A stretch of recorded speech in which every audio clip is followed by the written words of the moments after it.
All right, so there was once a time where gas was $1.50 a gallon. 50 Cent was on top of the Billboard Hot Top 100 songs, and Nebraska was the creme de la creme of college football. Yes, in my childhood, which seems like it was just yesterday, but it was indeed a very long time ago, Nebraska was a national powerhouse. But the program has since declined and has performed below expectations year in and year out. In fact, Nebraska has not made a bowl game since 2016, which would have been incomprehensible growing up. But that has just been the unfortunate reality for Nebraska, and I hope to see them bounce back soon. So, the question that all of us avid college football fans ask: when will Nebraska be relevant again? And will they ever be relevant again? Well, like I've said before, I'm a glass is half full kind of guy, and I do believe that there will be, in fact, one day where Nebraska returns to competitiveness and maybe even prominence. Their head coach, Matt Rule, he's heading into his second year as the Cornhuskers head coach, and Matt Rule has a great track record for transforming programs. I mean, look what he did with Temple. He took them from 2-10 to 10-4, and then he went to Baylor and took Baylor from a putrid 1-11 to 11-3. And both those turnarounds happened in year 3. So it wasn't really a long time before the Pistons got pumping both those respective programs. And he's only heading into year 2 with Nebraska. And this is a very underrated roster, which I'll unpack here in a minute. But I have an internal feeling that Matt Rule is right on pace with this transformation when it comes to Nebraska. I think you're going to see this program turn around, and I think you're going to see it turn around sooner rather than later. I'm confident. So Nebraska really started turning heads once again. Yes, of course, when they hired Matt Rule, because that was a great hire. He's a fantastic college football head coach. But when they landed 5-star freshman quarterback Dylan Raiola in December after he flipped from Georgia, it certainly turned my head. I was like, really? Nebraska?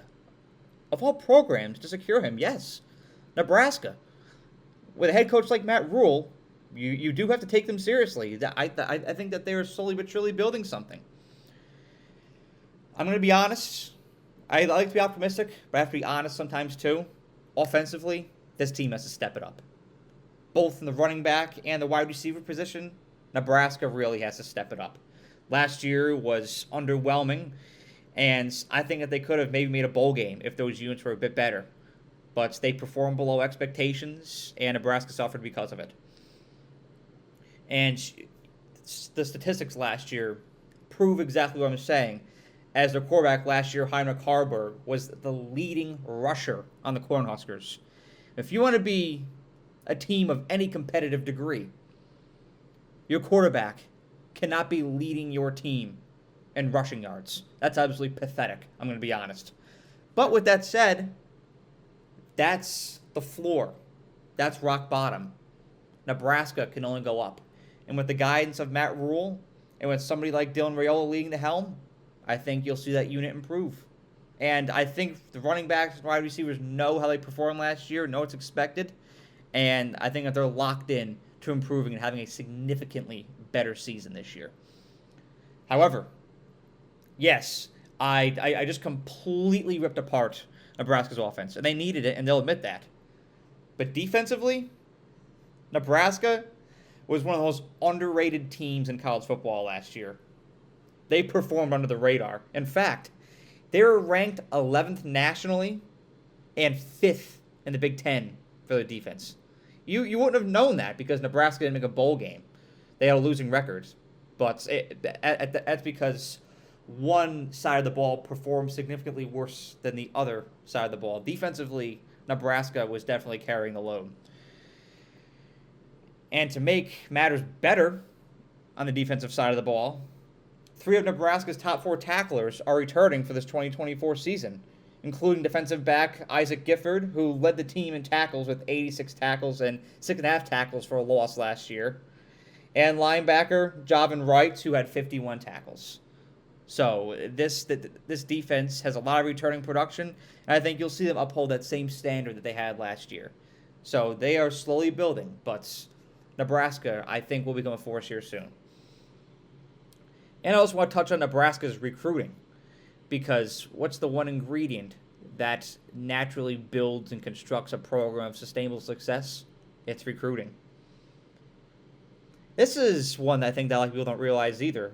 Nebraska finished in the top 20 in recruiting rankings in 2024 this past year, which is above Texas A&M, Missouri, and Ole Miss. In 2023, they finished 25th, which it's not bad, but not great. It's just kind of perfectly mid. But finishing in the top 20 after that, I mean, they really skyrocketed, and they beat out some teams that are really competitive in the recruiting realm. So it's something to take seriously when it comes to Nebraska's football program. You have a 5-star quarterback. Yes, Dylan Raiola is young, but this young man has a high ceiling. I mean, hell, he even looks like Patrick Mahomes. If he can embody half of the attributes that man has, Nebraska can be competitive. There's a lot of room to improve on offense. I think they can do that. Defensively, they have a process in place, and I think they're just going to rinse and repeat this year. It's going to be a very dangerous, suffocating offense in a division that is very much predicated on defense, or conference, excuse me. And that's something else I want to reference here. The conference that Nebraska is in. Yes, you have Ohio State. Yes, you have Oregon. Yes, you have Penn State. Yes, you have Michigan. Outside of that, who is there to really be afraid of? Yes, there's good programs. There's Iowa. There's Wisconsin. There's Minnesota. But I think that Nebraska can equate and exceed them here soon. I wouldn't say they're going to be in the same grouping as Ohio State or Oregon here very soon, but there was a clear path for them getting there, because those teams are at the very top, but the grouping that Nebraska's with, I think that they can ascend through pretty quickly with what they have. I want to see this team be good. I try not to be biased on this show, but I really want to see Nebraska return to relevance, because it is one of the most treasured brands in college football, and they have one of the single most loyal fan bases in college football. Memorial Stadium has had 396 consecutive sellouts, and his team has been awful these past several years. They just want to see their Cornhuskers play, and for that reason, I just want to see their Cornhuskers win for them, for their loyalty, for their will to continue to invest in season ticket packages and support their team.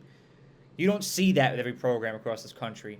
And these Cornhusker fans, they deserve it. And through the guidance of Matt Rule, I'm confident that this Nebraska team can give these fans something that they can cheer for. And I can't wait to see it happen here very soon. Have a great day. Thank you so much for watching this video. I really appreciate you and the time that you took out of your day to watch the video. And if you enjoyed it, please be sure to like the video and share it, as well as subscribe to The Era. The more likes and subscribers I get on this channel, the more resources I can attain, and the more resources I can attain, the more value I can provide to you, the viewer. And that is how I show my appreciation for you, for the time that you devote to watching my videos. So thank you so much, and have a great day.